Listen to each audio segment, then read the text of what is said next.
Welcome to Deep Insight. Please subscribe and hit the bell icon for more breaking updates on the horizon. A modern Japanese warship cuts through the waves, its bow pointed resolutely toward the Philippines. This powerful vessel, gleaming under the sun, is more than just a symbol of Japan's maritime prowess. It's a sign of shifting tides in Asia's security landscape. Its journey signals the dawn of a new era in regional security, where alliances are being strengthened and old boundaries redefined. This is far more than a routine port call. It's a bold statement of solidarity and a renewed commitment to a free and open Indo-Pacific, where nations stand together against common threats. The ship's mission is a blend of diplomacy and a visible show of naval strength, as Japan steps forward as a proactive and reliable partner in Asian security affairs. Through joint drills, shared expertise, and coordinated maneuvers, the Japan Maritime Self-Defense Force and the Philippine Navy are forging stronger bonds and building trust at sea.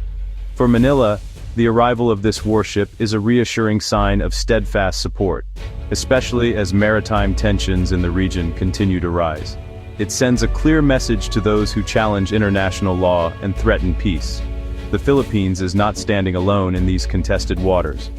This deployment is part of a broader, long-term strategy to deter aggression, protect vital sea lanes, and ensure the stability of crucial maritime routes that connect nations and economies. By working together, Japan and the Philippines are not only enhancing their own security, but also contributing to the region's collective defense and peace. The era of passive observation is over. A new chapter of active, cooperative security has begun, promising a safer and more united Indo-Pacific for all. The South China Sea is a global trade artery, rich in resources and fiercely contested. Overlapping territorial claims, especially China's sweeping nine-dash line, have fueled decades of tension. The Philippines, Vietnam, Malaysia, and Brunei base their claims on international law, specifically UNCLOS. In 2016, the Philippines won a landmark legal victory at The Hague, invalidating China's expansive claims. China rejected the ruling, escalating tensions by building and militarizing artificial islands. These fortified outposts allow China to project power far from its shores, threatening the sovereignty of its neighbors. For smaller states, this is a direct challenge to international law and the regional status quo. The South China Sea remains a critical flashpoint for both regional and global security. The struggle here is about more than territory. It's about upholding the rules that keep the peace. The Philippines stands on the front line of South China Sea tensions, where the stakes are not just territorial, but deeply personal for millions of Filipinos. This region, rich in resources and vital for global trade, has become a flashpoint for international rivalry and local hardship. Filipino fishermen and Coast Guard crews face daily harassment from Chinese vessels. Water cannons, ramming, and dangerous blockades are now routine.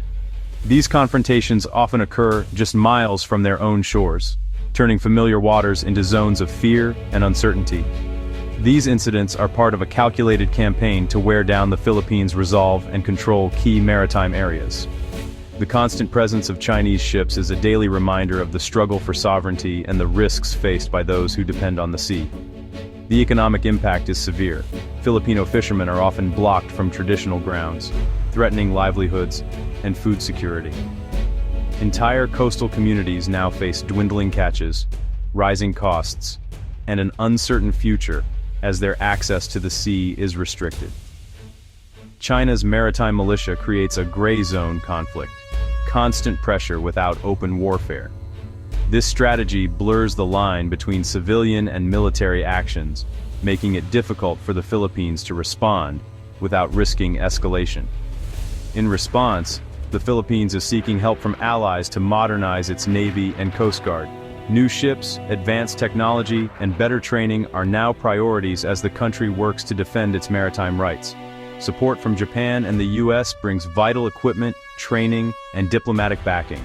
These partnerships strengthen the Philippines' ability to patrol its waters and send a clear message of international solidarity. This partnership is crucial for upholding international law and resisting unilateral aggression. By working together, these nations reinforce the rules-based order that protects smaller states from coercion. The Philippines' resilience, backed by allies, is key to protecting its national interests. The courage of its people and the support of friends abroad are vital in this ongoing struggle. In these dangerous waters, unity is the nation's strongest defense, a shield against intimidation, and a beacon of hope for a peaceful future. Japan is boosting regional security by supplying advanced ships to the Philippines. In 2024, Japan financed 5 new multi-role vessels for the Philippine Coast Guard, expanding on the proven Teresa Magbanua class. These ships extend the Philippines' reach, enabling longer patrols and stronger presence in disputed waters. Japan is also modernizing its own forces, launching new amphibious units, and acquiring long-range Tomahawk missiles. These moves mark a shift from a purely defensive stance to a credible deterrent posture. Together, Japan's modern fleet and its support for allies are reshaping the balance of power at sea.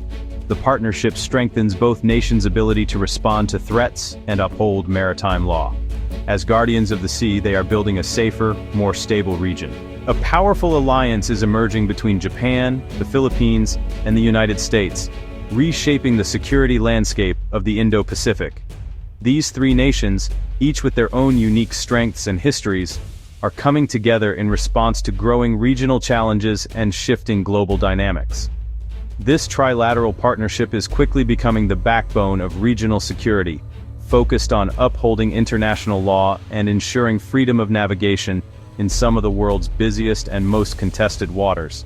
Their combined presence sends a strong signal to those who might seek to disrupt peace or stability. Joint military exercises, such as the multilateral maritime cooperative activities, showcase their growing coordination, trust, and resolve. These drills are not just about tactics, they build relationships and foster interoperability, making the alliance more effective in real-world scenarios. The U.S. has deployed advanced missile systems and drone ships to the Philippines, enhancing the region's defensive capabilities. Meanwhile, Japan brings cutting-edge technology, maritime expertise, and decades of experience in naval operations, further strengthening the alliance's edge. Each nation contributes unique strengths: U.S. military power and global reach, Japanese innovation and technical prowess, and the Philippines' strategic location at the heart of Southeast Asia, serving as a vital link between the Pacific and Indian Oceans. This alliance is not about provoking conflict. It's about deterring aggression, maintaining stability, and ensuring that the rules-based order is respected by all. Their presence is a reassurance to allies and a warning to potential adversaries. Regular joint drills and coordinated maneuvers send a clear message: any threat to one is a concern for all. This unity of purpose strengthens their collective defense and enhances their ability to respond to crises. The partnership is built on shared values, democracy, respect for law, and a deep commitment to peace and prosperity for all nations in the region. Together, they form a formidable bulwark for the Indo-Pacific, standing as guardians of stability and cooperation in an increasingly complex world. United, their strength is greater than the sum of its parts. An alliance ready to meet the challenges of today and tomorrow. China's gray zone tactics in the South China Sea blur the line between peace and conflict. Instead of open warfare, China uses its Coast Guard and maritime militia to intimidate and blockade rivals. These vessels swarm disputed areas, using water cannons and aggressive maneuvers to assert control. By framing these actions as law enforcement, China avoids direct military confrontation while expanding its reach.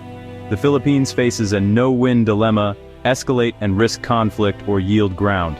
This war of attrition is designed to exhaust and isolate smaller states. The international community must find new ways to counter coercion without firing a shot. The struggle is as much about resilience and unity as it is about ships and territory.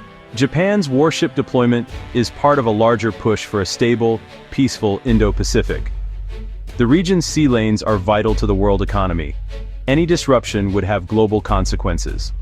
By working together, Japan, the Philippines, and the U.S. keep these waters open and governed by law.